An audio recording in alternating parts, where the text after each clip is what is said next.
जगतसिंहपुर जिले में सुभद्रा योजनार कार्यकारिता संपर्क में जिलापाल सद्भावना सभागृह जिलापाल श्री जे सोनाल अध्यक्षतार एक सांबादिक सम्मेलन अनुष्ठित हो जाइछि।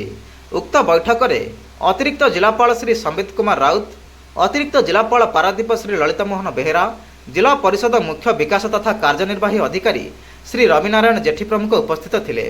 एही सांबादिक सम्मेलन में जिलापाल श्री जे सोनाल सुभद्रा योजनार कार्यकारिता संपर्क में संक्षिप्त सूचना प्रदान करथिले। सुभद्रा योजना हिताधिकारी दरखास्त फर्म अंगनवाड़ी दीदी माने घर घर बुली बंटन करेंगे। यही संबर्धित कौन से असुविधार सम्मुखीन हेले स्थानीय ब्लॉक कार्यालय और जिला कार्यालय सुभद्रा सहायता केन्द्र में जोगाजोग करेंगे एवं टोल फ्री नंबर 14678 रे जोगाजोग करेंगे।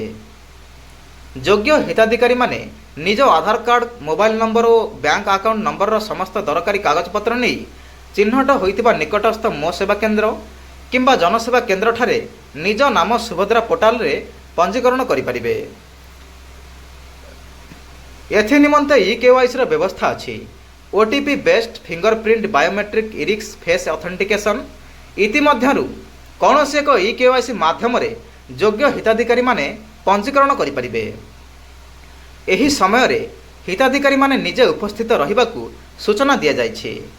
हिताधिकारी अनुपस्थिति रे कौनसी प्रमाणिकीकरण करा जिवो नाही। आवेदनकारी को कौनसी स्तर रे एथिपाई कौनसी देय देबाकू पड़िबो नाही। सुभद्रा फॉर्म संपूर्ण देयमुक्त अटे।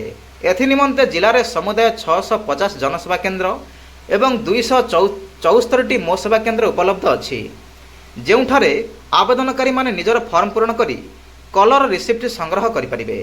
आवेदनकारी मानकर आधार त्रुटि संशोधन निमंते ब्लॉक स्तर रे सुबंदोबस्त करा जाइछि। एही योजनार बहुल प्रसार निमंते सुभद्रा रथ जिलार समस्त अंचल रे परिभ्रमण करिबो। बहुत भलो भलो सजेशन रिपोर्ट सामाजिक आवाज भाई मान प्रतिनिधि तरफ एटा गोटे आमे गोटे आलोचना भी गलु समस्त संगे केमिति आमे मिली जेटा को इंप्लीमेंट करि परिबा।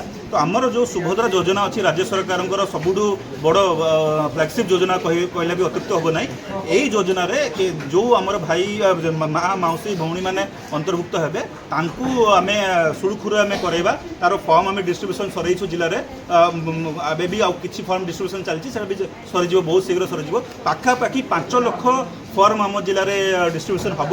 आंगनवाड़ी दीदी आमर बेनिफिशियरी को घरे जाइए निजे से फॉर्म देवे। सी चाहिए आंगनवाड़ी आसिक भी पाइपर किंतु आमर इंस्ट्रक्शन अच्छे आंगनवाड़ी दीदी को घर को जाकि देवे। अच्छा यहीटर सबुठू इंपोर्टेंट बड़ कथाटा जोटा मु सबू मोर भौणी आउ माँ माउसी समस्त को कहवाक चाहूँगी, फॉर्म नेला टाइम रे फॉर्म फिलअप करवा टाइम रे बा फॉर्म जितने आप कॉमन सर्विस सेंटर बा एमएसके रे आसिक डिपोजिट करेंगे यही टाइम रे आपन को गोटे नुआ पैसा भी कई मागिबार अधिकार नहीं।